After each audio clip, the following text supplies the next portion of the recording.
My parents called it just a get-together when I wasn't invited to my sister's anniversary party. I showed up anyway. My sister thought I didn't see her kid hide something strange into my backpack. I checked it and froze. Then I quietly slipped it back into her jacket pocket. 30 minutes later, the police showed up. My name is Nathan. I'm 28. Oldest child, designated problem solver, designated driver, designated, you'll understand later. In our family story, my younger sister, Ava, has always been the golden chapter. I'm the line that gets skipped. I'm the one who fixed dad's truck at 17 because he didn't want to pay a mechanic. The one who stayed up with mom after her night shifts because no one else brewed coffee right. The one who learned how to talk to bank clerks, landlords, and school administrators before I could legally drink. I paid my own tuition by stacking shifts, and I know the exact price of a gallon of milk in 3 different stores within a mile of my apartment. Ava shines. She has perfect timing. When I brought home a 3.8, she found a way to mention her new followers. When I got my first full-time job, she posted a photo of a ring light, and my mother commented, "So proud of the talent in this family." Guess which one got the hearts? I'm not bitter. That's what I told myself for years. I'm practical. Some people are good at entrances. Some are good at cleanups. I learned to carry a broom. Saturday morning, 2 weeks ago, mom called me while I was at the laundromat. "Honey, just a heads up, we're having a little get-together tonight." Nothing big. A get-together? Just family. Where? At the Gables. They gave us the back patio. The Gables is the nice place on Maple with the string lights and the $14 mocktails. Who's US? I asked. You know, everyone. Everyone minus me. She sighed. Ava didn't want any pressure. You know how you can be intense about money stuff. We'll see you Sunday. Money stuff means I ask, who's paying, before I order appetizers. It means I don't split the bill evenly when someone decides to try oysters and 3 cocktails. It means I bring an envelope for cash gifts and write amounts down so they don't get lost. I'm not intense. I've just tallied too many disappearing dollars in this family. So that night, when I saw Ava's husband post a story from the cutest not a party ever with a giant 10 years balloon in the background, I put on a jacket and drove over. Not to cause a scene. I just wanted to hand her the card I'd already written. $100 cash and a note. May your next decade be calm. I thought I'd leave it with the hostess like a normal, boring adult. The patio was full, candlelight, a long table, clinking glasses, and a cake with A+ piped in gold. Get together. Right. I stayed by the fence. I wasn't invited. I know how to be small. Ava spotted me. Her smile froze for half a second, just enough to register. Then she waved like I was the mailman. Nathan's here. A few heads turned. Dad lifted his chin. Mom mouthed, "Play nice." I walked up with the card already out. "Congrats." Ava hugged me, perfume and champagne. I told Mom it was no big deal, she said too loud. You know how she overdoes things. I didn't answer. I set the card by her purse on a side chair. Her son, my nephew, Leo, 8, materialized near the desserts with that guilty, curious look kids get right before they try something new. "Hey, buddy," I said softly. He glanced at Ava, then back at me, then at my backpack on the ground by the chair. My work bag, zipper half open because I'd pulled out my wallet earlier. He shuffled close. Too close. His hand moved quick, clumsy, like he'd practiced on a couch cushion. He slid something dark and small into the front pocket of my bag. I blinked. "Leo." He jerked, swallowed. "Mom said I could." Look at your stickers." I didn't have stickers. I waited 2 beats. He scurried away, shoulders tight, straight to Ava.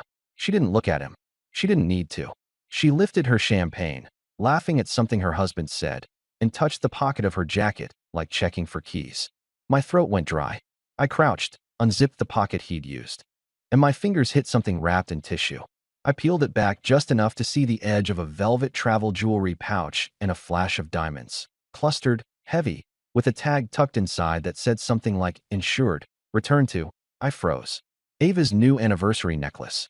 The one Mom had been bragging about all week. A custom reset, so classy. I felt a wave of heat. My first instinct wasn't anger. It was logistics. Cameras? Who had line of sight? If I called it out right now, who believed me? If I left, what did that look like?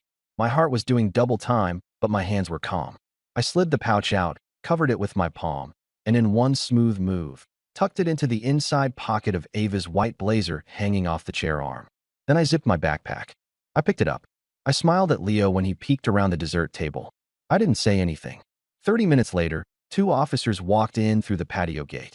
The music cut off. You could feel the air rearrange itself.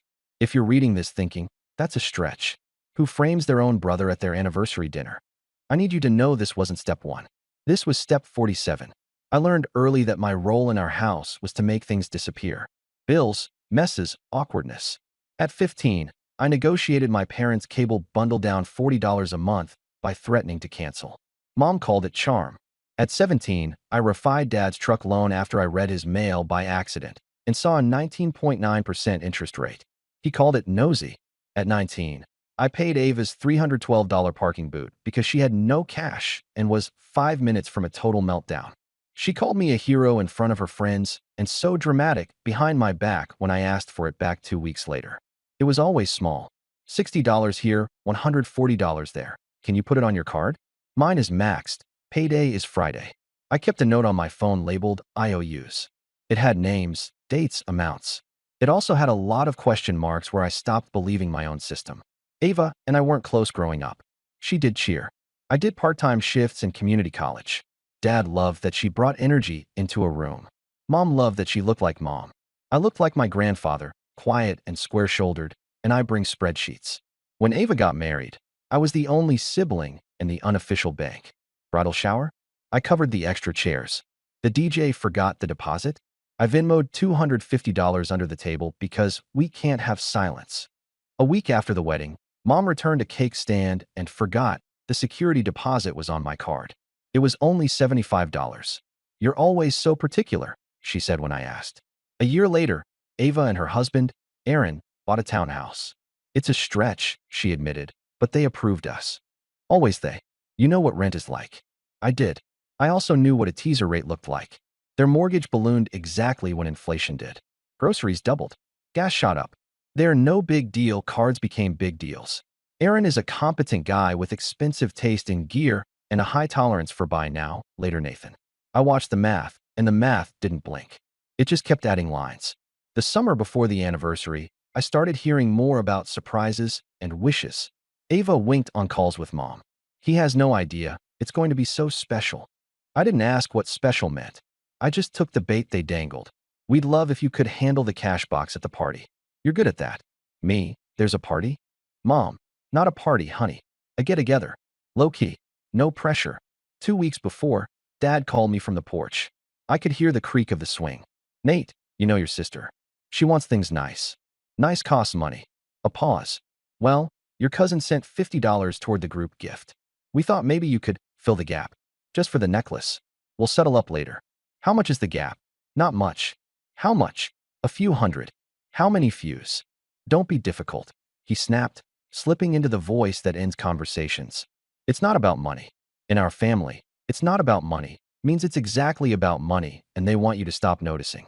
I didn't say yes. I didn't say no. I said, text me the number. He didn't. 3 days later, Mom texted a winking selfie from a jewelry store. We did it. Underneath, a receipt peeking out.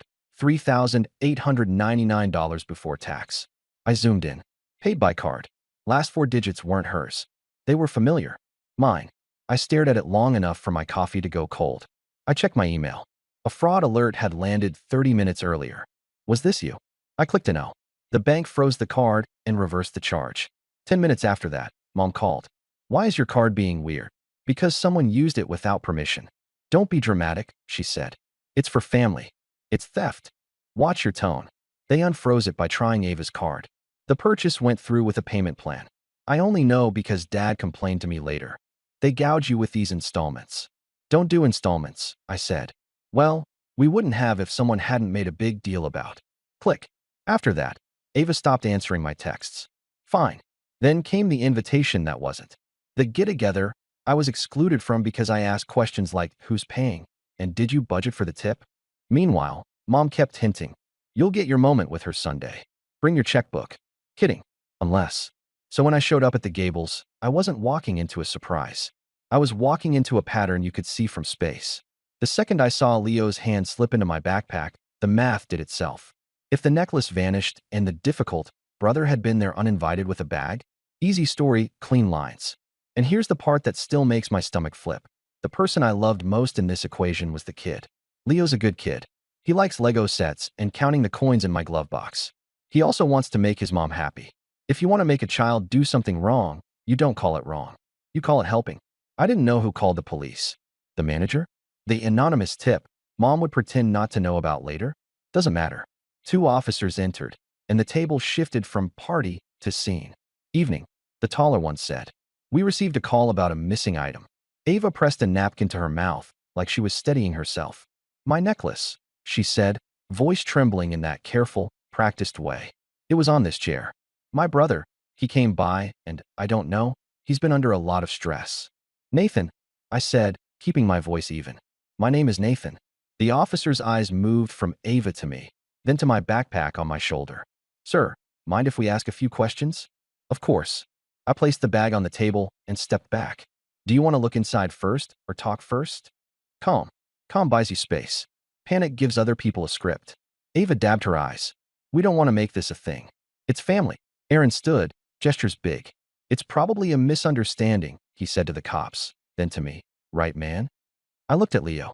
He was white as the cake frosting. Here's what I'd like, I said. Please search my bag fully. Then asked to see the inside pockets of my sister's blazer. Left side. The table went very, very still. Mom blinked like a cat in a sunbeam. Dad's jaw tightened. The officer glanced at his partner. We'll start with the bag. They opened every compartment. Front pocket first, then main, then the small zip I always forget. Pens, charger, a work notebook, 2 granola bars, receipts, the birthday card I'd already put on the side chair. No jewelry pouch. No tissue. No diamond flash. The officer nodded once. All right. Check the blazer, I said, tone steady. Inside pocket. Ava laughed too loudly. That's ridiculous. Why would? Ma'am, the officer said. It's quickest if we just check. She froze, then lifted the jacket from the chair. Her hands shook in a way that didn't look like acting. She patted the outer pockets, then, reluctantly, turned the lapel and reached into the inside. The napkin fell from her fingers. The velvet pouch slid out, bumping softly against the table. The tag peaked. The diamonds flashed like the world's most expensive exclamation point. No one talked for 5 full seconds. Silverware clinked far away. Somewhere on the street, a siren bled into the night and then faded. I put my card with the gift, I said quietly. I didn't touch the necklace. I came to say congratulations and leave. Mom recovered first. Well, what a relief. She laughed the way people laugh when the host trips and doesn't fall. Huh. Must have been a mix-up. The officer took notes anyway. Ma'am, did you report a theft? Ava's face crumpled. She wasn't good at silence. I thought I lost it. I panicked. Did you ask your son to put it in my bag? I asked. My voice didn't rise. Leo looked from me to his mother. The very small moment I will never forget. His fingers pinched the edge of the tablecloth and he whispered, Mom told me to help. Aaron swore under his breath. Dad said, watch it.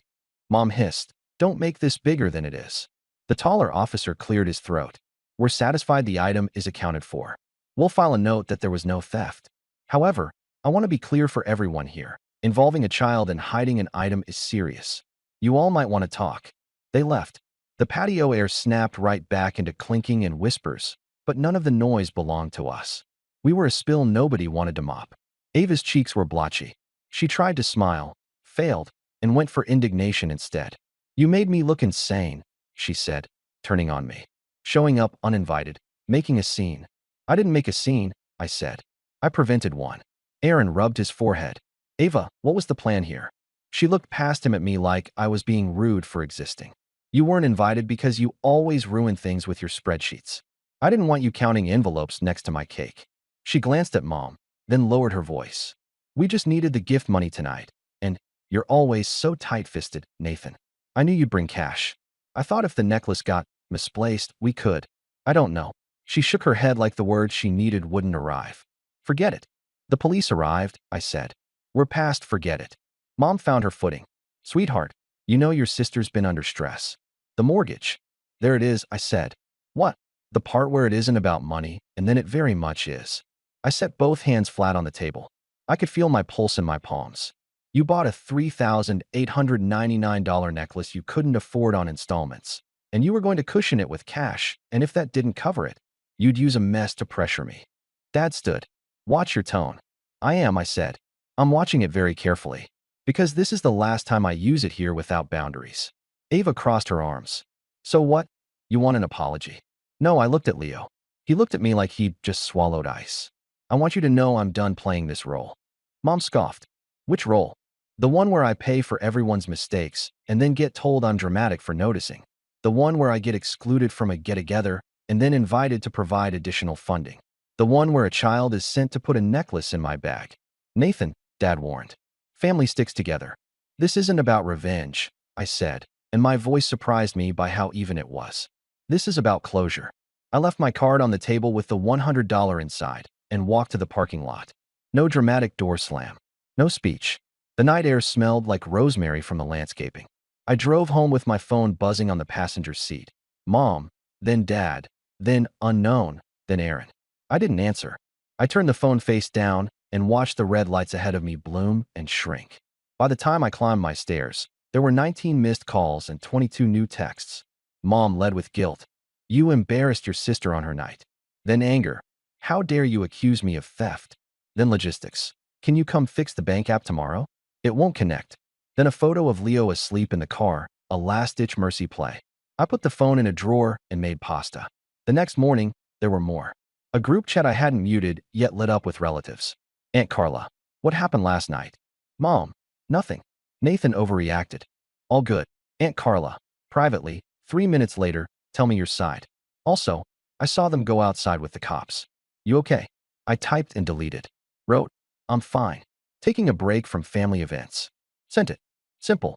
Dad called at 9:10. I answered on the fourth ring. Son. His voice was flat. You crossed a line.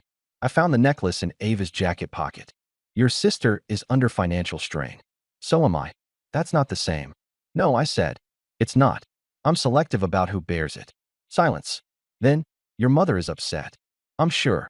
And you don't care? I care enough to stop pouring into a bucket that has no bottom. He hung up without a goodbye. At noon, Aaron texted, Can I talk to you alone? Not defending last night. I didn't know she told Leo to do that. I met him for coffee because I needed a control conversation. He looked awful. Wrinkled shirt, eyes half sunk. She's drowning, he said, hands around a paper cup he didn't drink from. The mortgage jumped, daycare costs are stupid, and she wanted the necklace because everything else feels like losing. I should have said no. I didn't. That's on me. How much are you short monthly? I asked before I could stop myself. Reflex. He pulled a face. Like $600 after minimums. More if we want to pay down the cards. 600. That number has a taste. It tastes like just help for a few months. It tastes like we'll settle up later. It tastes like staying longer than you planned because you needed to be needed. I'm not loaning you money, I said. I'm not co-signing anything. I will sit with you and make a spreadsheet. I will help you call your credit card companies and ask for promo APRs. I will find you a credit counselor that isn't a scam. I will watch Leo on 2 Saturdays so you can pick up overtime. But I'm done being the invisible line item. He nodded once. The relief in his face told me he knew this was the only kind of help that wouldn't rot us. Okay, he said. I'll take that. News travels in families like ours faster than actual facts. By dinner, the narrative had evolved to Nathan stormed in, accused Ava of stealing, threatened to call CPS. I hadn't. But it's easier to be mad at a sentence than a system. I typed a message to the family group, then deleted it. Typed again, shorter. I'm stepping back for a while. No loans. No using my cards. No surprise visits. If you need me, text me what you need in one message. I'll answer in 24 to 48 hours. I love Leo. I wish you well. I sent it and turned off notifications.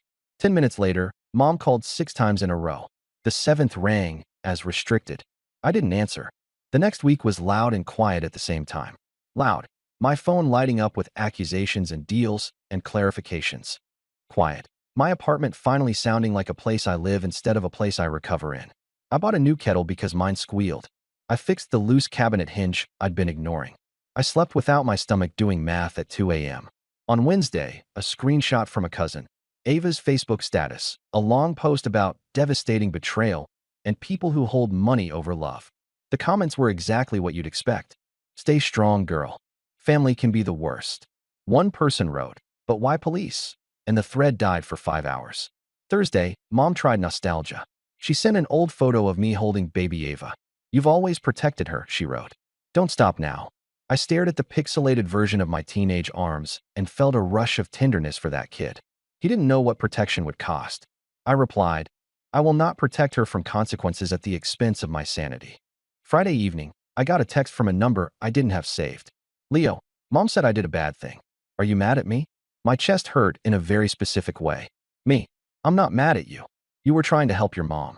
Leo, did I ruin your party? Me, it wasn't my party. I'm okay. Do you want to come over this weekend to build the Lego car? A beat. Leo, can I? Me, ask your dad. If he says yes, I'll pick you up. Only with his yes. Aaron called 10 minutes later. She's not thrilled, but I'm your 2 Saturdays. He forced a laugh that wasn't funny. Sunday at noon? We built the Lego car on my living room floor and ate pizza, and I didn't say a single adult sentence about guilt or boundaries. He's 8. He knows when the air is wrong. He doesn't need nouns for it. By the second weekend, my missed call count hit 41. Mom escalated to relatives. Aunt Carla texted. She's telling everyone you froze her bank account? I hadn't. I sent a single line back. That's not true. Sunday, Aaron and I sat with their bills spread across my coffee table. We called 2 credit cards. We drafted a budget that wasn't a punishment. We listed the subscriptions that auto-renew when you're not looking. 3 streaming services, a premium photo editor, a meditation app no one uses. We found $210 of cancellations. Aaron set his phone to ask to buy 4 App Store purchases. We wrote a list titled, Money Ava Touches Only with Her Eyes. He laughed and then looked guilty. I put my palm up. This is a team sport. Back in the group chat, Dad finally sent one message that sounded like him and not the chorus. Your mother overstepped. She knows. It wasn't an apology. It was the outline of one. I didn't write thanks. I wrote nothing. Sometimes the healthiest thing you can do is not feed a sentence. Monday morning, my HR portal pinged. I clicked before thinking. Our annual bonus had posted. After taxes, it was $2,346. I closed the tab. I didn't tell anyone. I didn't write windfall on a whiteboard and build a case for benevolence. I paid my own dentist bill, scheduled it, and felt like a wizard. That night, Mom sent one more text. Come for dinner Sunday. Just us. We'll talk. I stared at it for a while. I typed. I'll meet you for coffee for 1 hour at daylight, public place. Bring no bills. Sent. She replied immediately. You're ridiculous. I didn't answer. We met at Daylight Cafe, 10 a.m. Sunday. Neutral ground. Too many plants. Mom wore her I'm not mad cardigan. Dad came too. I got black coffee. They ordered leverage. Mom started. I'm sorry your feelings were hurt. Try again, I said. She exhaled. I'm sorry I tried your card without asking. I'm sorry I told Leo to help. I'm sorry I called the police. You called. I thought it would scare you, she said.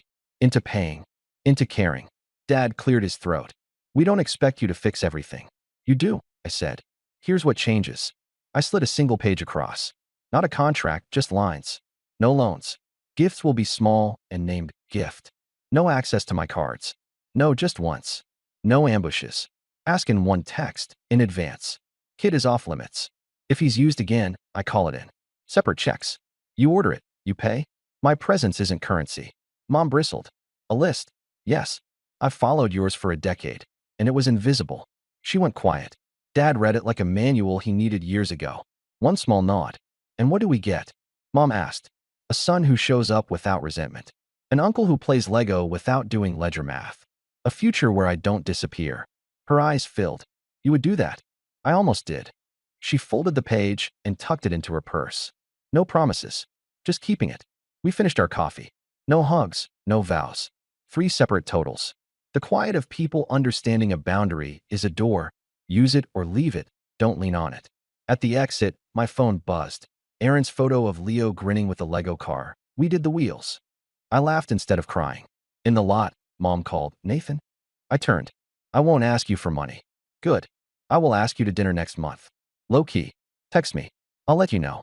Driving home, my hands felt light. Not empty. Mine. No big twist. No grand apology. Closure is small, boring decisions you defend on the worst day. My name is Nathan. I'm 28. Not background anymore. Not revenge. Not forgiveness. Boundaries.